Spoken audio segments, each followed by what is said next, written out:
Olinglar bolalarim, olinglar. Nimaga adamga alohida kosada suzding? Qo'llarini laganga uzatib ovora bo'lmasinlar dedim-da. Ya, ovqatsiz juda mazali chiqibdi, kartoshkali bo'lsa ham. Rahmat.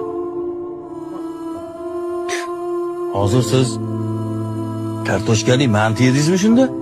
Ha, bolam, juda mazali bo'libdi-da. Nima?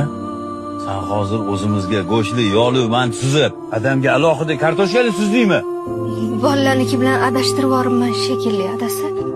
Ada, shu keliningizni bitta duo qiling. Ilohim. O'zidan battar kelin uchrasin.